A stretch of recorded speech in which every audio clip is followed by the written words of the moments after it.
Ada orang tanya Mbah Mun saya ini Kopassus. Kadang latihan itu sampai waktu zuhur habis. Saya harus bagaimana? Jawabnya Mbah Mun tuh unik. Sementing ojo ngosor salat. Engko ya aja niat jamak. Atok kodok katanya. Singkat cerita terus orang ini diskusi sama saya karena ini ya alim pernah mondok. Kenapa qasar tidak boleh? Karena qasar itu ekstrim, merubah bentuk sholat dari 4 menjadi 2. Maka alasannya harus jelas. Harus jelas itu orang yang latihan di Kopassus itu kan dia sudah berasrama di situ. Berarti dia sudah tidak musafir karena asramanya di situ, sudah mukim. Kalau dia qasar itu merubah bentuk sholat dari 4 menjadi 2. Merubah itu ekstrim. Tapi kalau dia qadha itu hanya mengakhirkan sholat dari waktunya.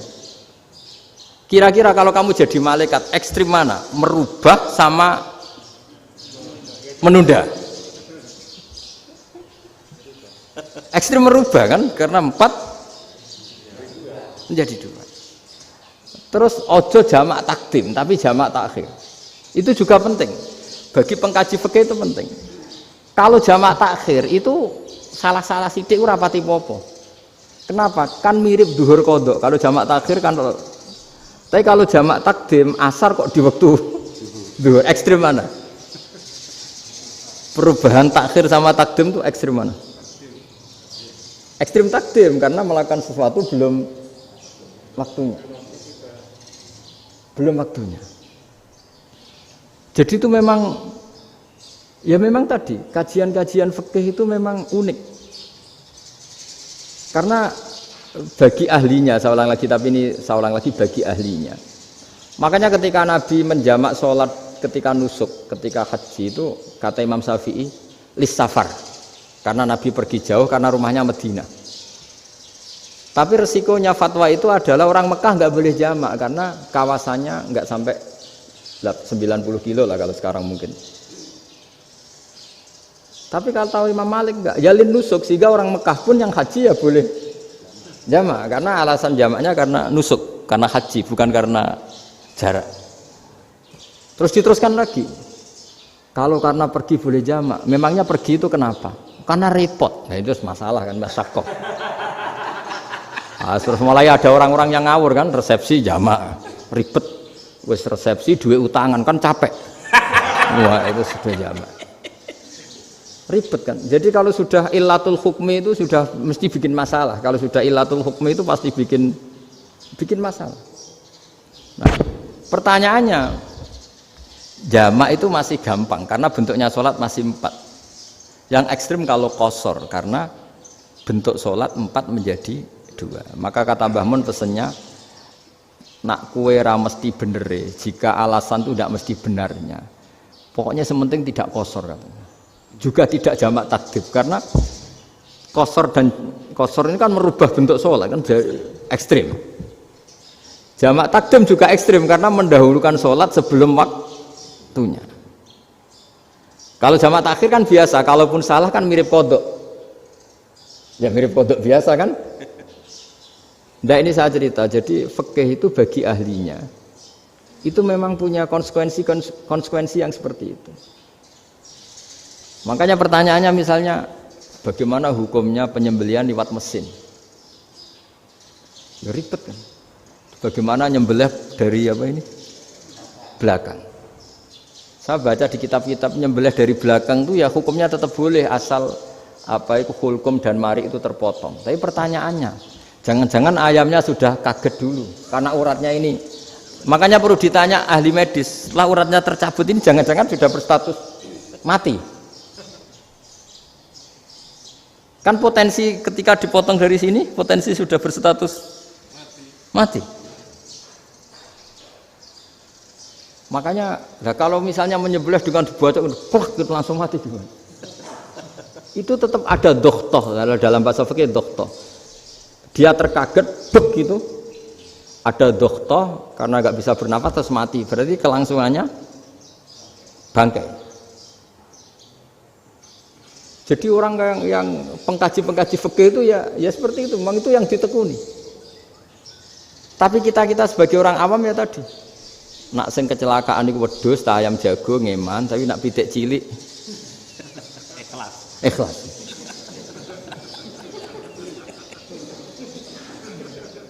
Makanya ada pertanyaan orang-orang, saya pernah ditanya itu ya bingung tenan. Gus, kalau ada orang mati oplosan misalnya, jenengan datang sholat enggak?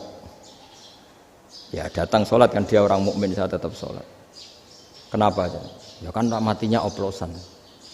Tapi andaikan tokoh yang mati, kamu sholat enggak? Ya sholat, kan dia tokoh. Jadi ribet. Fikih itu ribet. Makanya Imam Nawawi nanti ngendikan gini.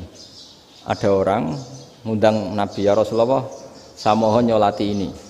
Nabi tanya, punya utang enggak? Punya. Nabi, saya enggak mau nyolati mayit yang punya utang. Terus ada sahabat datang, ya Rasulullah, utang itu tak ambil alih kami. Berarti dia sudah tidak punya utang. Terus Nabi kerso nyolati. Pertanyaannya, utang itu hal yang boleh. Saya ulangi, utang itu hal yang boleh. Tapi kenapa Nabi se-ekstrim itu? Tapi ketika Nabi mau kondur itu ngendikan gini, ini PR ya bagi UMM, ini PR ya. Nabi sebelum kondur bilang gini, sallu ala sahibikum. Jong, saya tidak nyolati ini, tapi tolong ini disolati. Terus kata Imam Nawawi, dianalogikan atau dikiaskan, siapapun pelaku dosa besar atau mati dalam keadaan tidak benar, misalnya pas dugem mati, pas oplosan mati, itu sebaiknya tokoh-tokoh itu enggak nyolati, karena nanti dianggap penghormatan. Misalnya ketua PP Muhammadiyah, rektor nyolati wong mati oplosan, kan keren. Mati oplosan disolati rektor. Ya sudah, tapi kalau nggak disolati nanti ada tradisi yang keliru, yaitu janazatul muslim tidak ngalami disolati, padahal siapapun yang muslim janazahnya harus disolati. Makanya setengah-tengah, ya rasa rektor lah, satpam pokoknya kudu tetap ada yang sholat gitu. Itu kata Imam Nawawi. Jadi ketika ada orang mati nggak benar, itu sebaiknya tokoh-tokohnya nggak ikut nyolati, tapi awamun nas, orang kebanyakan ikut sholat. Jadi fikih itu agak jelimet, karena tadi ketika tokoh ini nyolati, pertanyaannya bedanya apa mbek sing mati ning masjid mbek mati oplosan? Karena sama-sama semua orang nyolati, kan tidak ada sanksi sosial itu. Tapi ketika nggak disolatkan sama sekali, wah lebih parah lagi. Ini ada janazatul muslim tidak disolati. Sehingga kata Imam Nawawi, ini hebatnya Nabi tengah-tengah. Jadi Nabi kundur, jong saya tidak nyolati, tapi sallu ala sahibikum. Ya tapi ini kamu harus nyolati. Kata Imam Nawawi, orang yang mati bunuh diri, orang yang mati oplosan, orang mati secara enggak benar itu asal dia muslim tetap wajib disolati, karena sholat ini hakul muslim. Kan seorang muslim diantara haknya apa? Ketika mati dikafani, dimandikan, disolati. Tapi ini masalahnya matinya pas murtakibul kabiroh, pas melakukan dosa besar. Dan itu sebab kematiannya. Kalau dia oplosan, kan sebab matinya ya karena oplosan. Ya kan terus ribet. Mau disolati oleh, apalagi misalnya kita ketua ulama, udah terkenal wali, wah keren, mati oplosan itu disolati wali, kan ribet kan. Nanti yang repot malaikatnya. Itu ya, ini yang nggak kata bahaya. Saya pernah baca kitab itu yang repot malaikatnya. Itu ada yang bilang gini, orang yang punya hutang itu pasti nanti hisabnya berat, diaudit malaikat sampai bisa nyaur hutangnya. Sementara malaikat kena konstitusi, kalau Nabi mendoakan harus mustajab. Ini kan ada dua hukum yang berlawanan. Sekali Nabi berdoa, Allahumma ighfir lahu warhamhu, itu harus dituruti malaikat. Nggak boleh doanya Nabi nggak dituruti malaikat. Sementara aturan Islam juga harus dituruti, bahwa orang yang punya hutang harus tersandra oleh hutangnya. Tapi nak sing dunia Pak Haris kan, nggak tekno.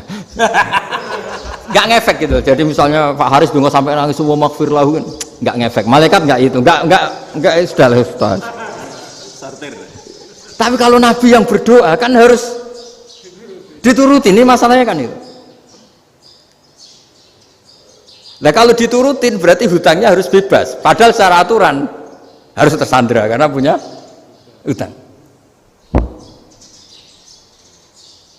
Nah, nanti sama kalau yang mati oplosan ini yang doain wali, kok wali sampai Allahumma ighfir lahu, doanya wali kan harus terkabul.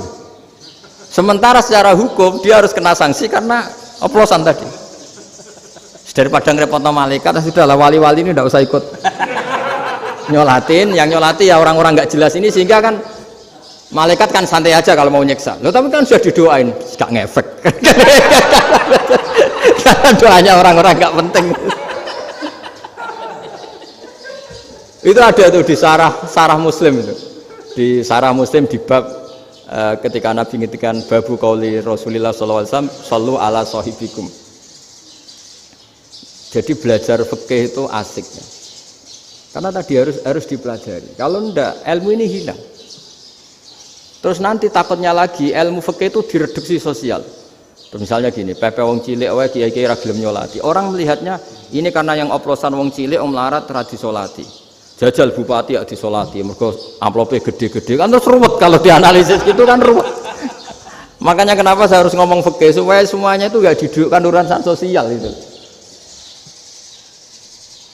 Nah kalau semuanya didudukkan sosial kan sentimennya sentimen sosial, ribet. Padahal yang sering mati oplosan itu kan wong-wong cilik gitu loh, karena tadi kalau wong sugih kan pakai whisky yang mahal yang insya Allah tidak mati kan gitu.